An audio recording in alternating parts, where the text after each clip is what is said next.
2023. England claimed the inaugural W15, Fiji made their first quarterfinal in 16 years, and Eddie Jones got fired by Australia. But in amongst the may it this and may it that, this was a year in which some rugby was played by some people. In order to celebrate the best of that rugby, it's time for this, the Squidge Rugby Team of the Year 2023. But before we get into it, it's probably best we find someone to look after these kids, to keep these kids in check in this team. We need a coach of the year. And there were so many candidates emerging from the woodwork this year. Warren Gatland and Steve Borthwick each deserve big mentions for turning around struggling teams to have formidable World Cups. Ronan O'Gara's work of La Rochelle was pretty exceptional, while Graham Roundtree taking Munster to their first URC title in over a decade in his first ever season head coach was brilliant, deserves enormous credit. Sean Lynn built a pretty exceptional side at Gloucester Hartbury, but a big mention also has to go to Esteban Meneses, one of the most underrated coaches in the world, who with very few resources got Uruguay up to a good enough standard to take France and Italy all the way. However, the big ones came elsewhere in the World Cup. Andy Farrell created arguably the greatest Irish team of all time, and whilst it ultimately wasn't to be, the ride was very special and carries right on this Six Nations. A third place nod to Patrice Lagisquet's work with Portugal, which was borderline miraculous. The belief, culture, spirit and simple attacking execution built around the players themselves turned the World Cup's lowest ranked team into its most talked about side, producing this year's biggest shock result. But the top two feel in a class of their own. Jacques Niner and Razzie Erasmus, I'm doing a joint one there, not the two, have redefined the role of top tier coach. Brilliant tacticians who can impact a game unlike anybody else. Everything from the timing of their substitutions to little tricks loaded up the players' sleeves put them in a position no coach has ever been in before. The first coaching ticket, the first team to ever retain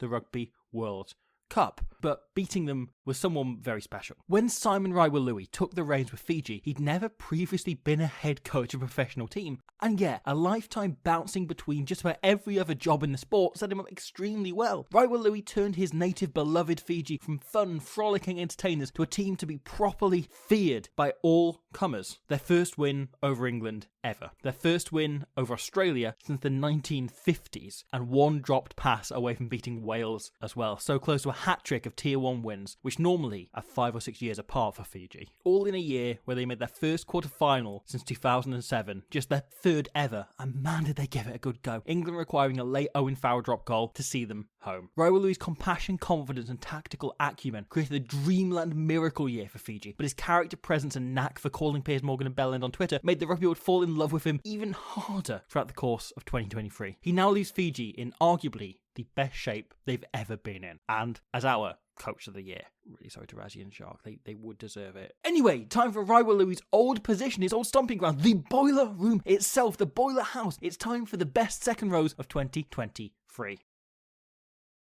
Let's just cut to the point. Eben Etzebeth was the rugby player of 2023. This is the fourth time in 5 years the Cape Town Crusader has made this team, and yet something in 2023 about that was different. Etzebeth has been nailed on the best lock in the world for some time. He's been nailed on top 3 at least for at least a decade, but the year just gone saw him hit an unassailable height that few probably ever thought possible. Maybe it's because he's so tall, but I just assume being a generation-defining lock who remained world-class for a full career, a decade plus of international caps, 100 caps for the Springboks, had Etzebeth's head brushing against his ceiling. In 2023, however, he burst right through it. Etzebeth's massive work rate hasn't changed in 10 years, but the scale of those impacts during the World Cup became titanic. Went to places you didn't know possible. The quarter-final against France might be as fine a game as any lock has ever played in this bloody sport. His calm brutality and raging commitment to every cause inspiring the Springboks to an incredible win, knocking out the hosts. For me, overcoming Peter Malvaka's performance in the same game to be probably the best individual performance of the entire tournament.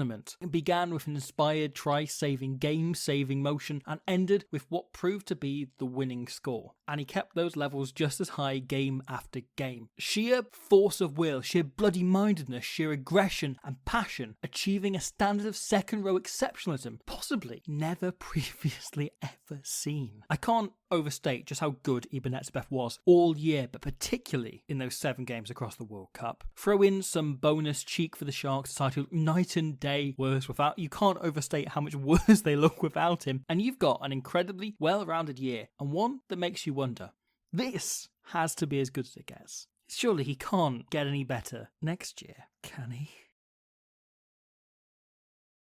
It's absolutely incredible that Eben Etzebeth isn't going to be the biggest prick brackets complimentary, not just on this team, but in this video. Yet, hey, that just speaks to what a year Scott Barrett had. For some time, Scott has been the third Barrett, the one in the All Blacks kind of by default rather than by grace of God, the lesser hyped component of an iconic trio alongside his brothers. He was the Chris Novoselic, the Michelle Williams, James May, the wise man who brought myrrh. What talent he had lived in comparison to those two brothers. Not Kane though, nobody talks about Kane. Bless Kane. I hope Kane's doing okay. I hope he had a lovely Christmas. Happy New Year to Kane Barrett. Anyway, in 2023, Scott Barrett, however, had enough of this and he went nuclear. Seemingly given more license by the All Blacks to just be a bellend, Rugby's Luke Hemsworth got better and better the more annoying he got, clearly taking out the frustrations of hiding behind Bodie and Geordie an entire career. Shushing little piss boy was an incredible moment, yet just one beat in a pair of career best performances from Barrett against the Wallabies, where he provided substantial proof that perhaps the no dickheads policy has been holding back the All Blacks for years. Whether it's the huge carries, the big tackles, the enormous work rate, or the general exceptional grunt work as well as superb line-out stuff, Barrett played so well this year. He managed to break up the iconic Whitelock Retallick axis on their final go-round, their final World Cup, starting every All Black Tier 1 game this World Cup and laying his true grub self into opponents in all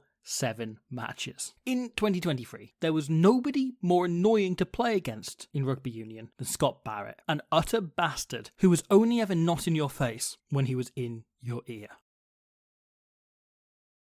Honourable mentions, let's do honourable mentions, let's do the honourable mentions of the locks who weren't locks, I guess. Will Skelton was a critical piece for La Rochelle and very solid for Australia as he led them alongside compatriot Nick Frost. Audrey Forlani was sublime for France, as was Thibaut Flamand, who you might know some facts about, but hey, he had an extra dimension to Les Bleus this year. James Ryan has finally emerged from Adam Beard's shadow this year, and despite being an inferior rugby player, every possible metric on which you can possibly grade one, for me was probably the best lock of the 2023 Six Nations. Nowhere near as good as Adam Beard, mind. Sarah Tunisi for Italy is an amazing player who excelled, as his male counterpart Federica Ruta, that he probably wishes on the centre list instead. Jade Conker-Roberts moved mostly from 8 to second row this year and went from being one of the best 8s in the game to one of the best locks in the game instead. Mario Toge really turned up at the World Cup. Georgia Evans is on unbelievable form and such a great workhorse. Uruguay's Manuel Ndeka, likewise, a near-pitch perfect lock. Richie Gray had his best year in a long time for Scotland and Glasgow. He was fantastic. Tyson Beckerboom excelled for Canada. Nicola Friday and Sam Monaghan were such shining lights in a struggling Ireland team. Sarah Beckett, brilliant for England. Tyler Arton excelled in top 14 while on his suspicious leave from Canadian duty. Jose Madureira, a beacon of solidarity for Portugal. And then we get to the juicy big boys. Juicy boys. Ooh, what a phrase. Tyke Byrne would have been a very fair inclusion in this team after a brilliant year for Ireland and an equally impactful season with Munster, where he teamed up with two of the deservedly lauded trio of exceptional Springbok locks who aren't Eben Etzebeth. Jean Klein's URC form was amazing, something else, and he carried it over when he finally got the chance to wear the green shirt he actually dreamt of wearing as a kid, not the one he was required to wear for legal reasons otherwise. And R.H. Snyman, who of course has had injury issues and yet is so bloody impactful, so useful, and punched so many holes in every game he played, just brilliant, bashful, and key in his team winning 14 of the 17 games he played this year, including 6 critical knockout games, all of them away from home on the whole. Frank Moster, also very good, very good player. But the other name on this long list deserves a special mention. It is, of course, that freak Theo McFarland, one of the most incredible, impossible players in the world who, at his best, was virtually unplayable for both Saracens and for Samoa.